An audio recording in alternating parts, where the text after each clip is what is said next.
Bienvenido al segmento En Controversia con Pablo Casillas, donde cada semana discutimos un tema diferente que para muchos es difícil de dialogar.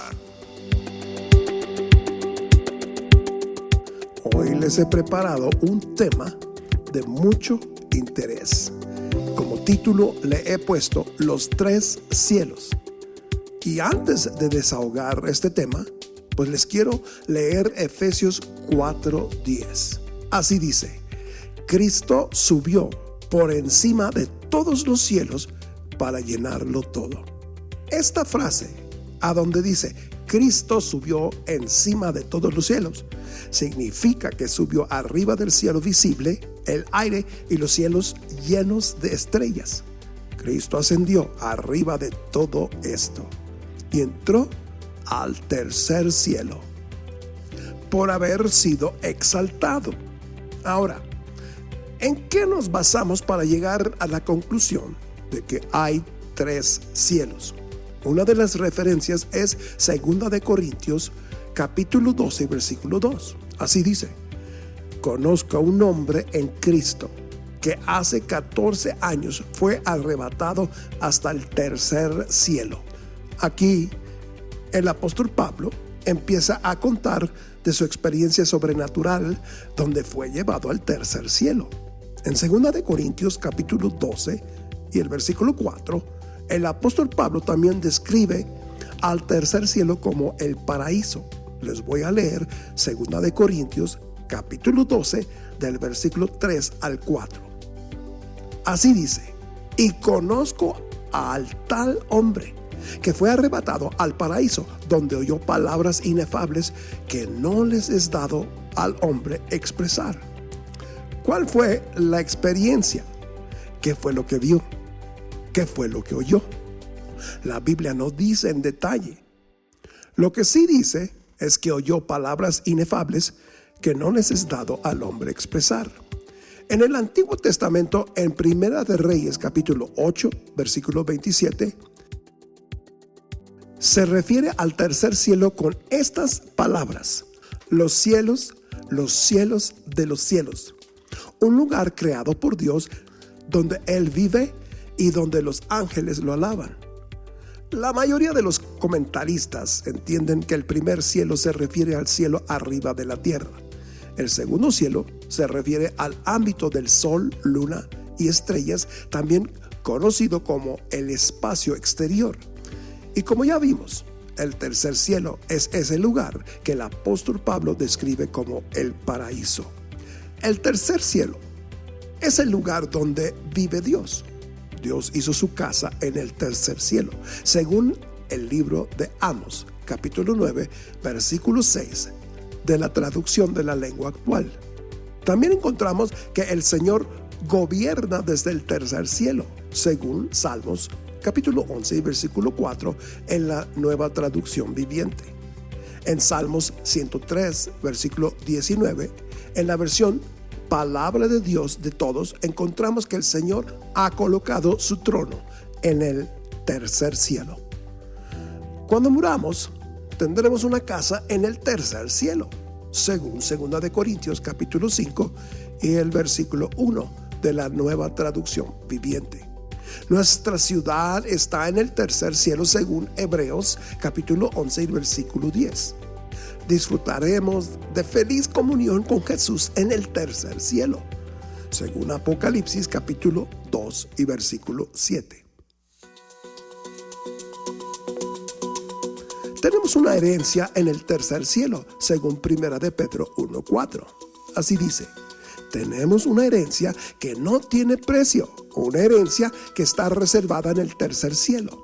El tercer cielo será el destino final de todos los creyentes. Ahora que entendemos que existen tres cielos y ahora que entendemos que el destino final de todos los creyentes es el tercer cielo, deberíamos preguntarnos: ¿cómo podemos asegurarnos para ir al tercer cielo? Primero, necesitamos entender cuál es el plan de salvación. Es importante que hay que entender sobre el plan de salvación es que es el plan de Dios, no el plan del hombre.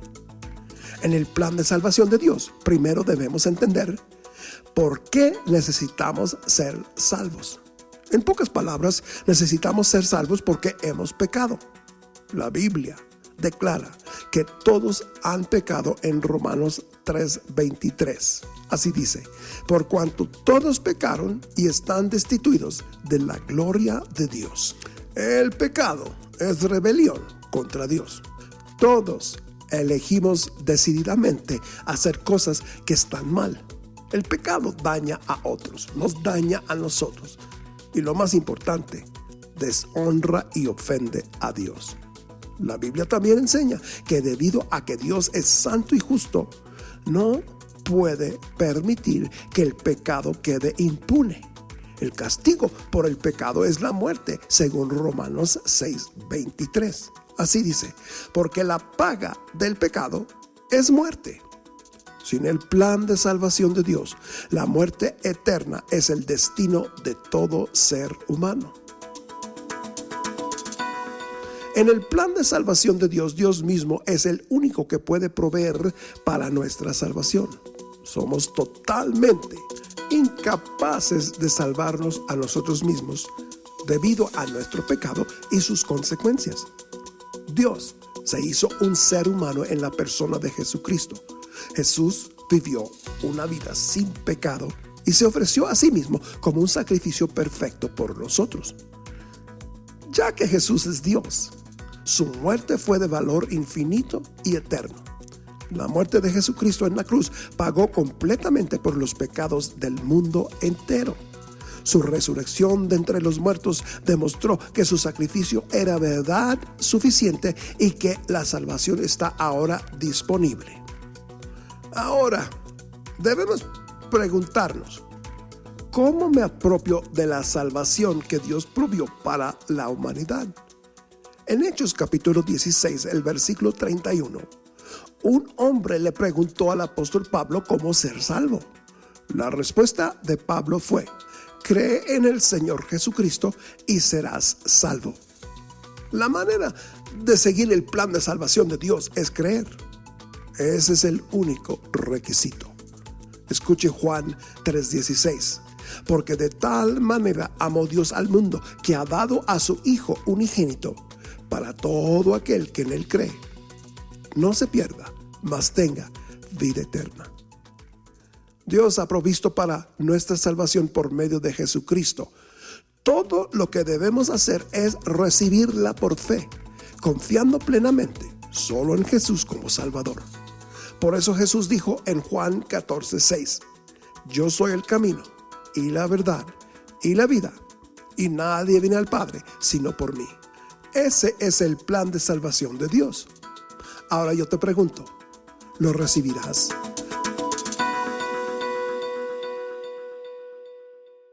Si estás listo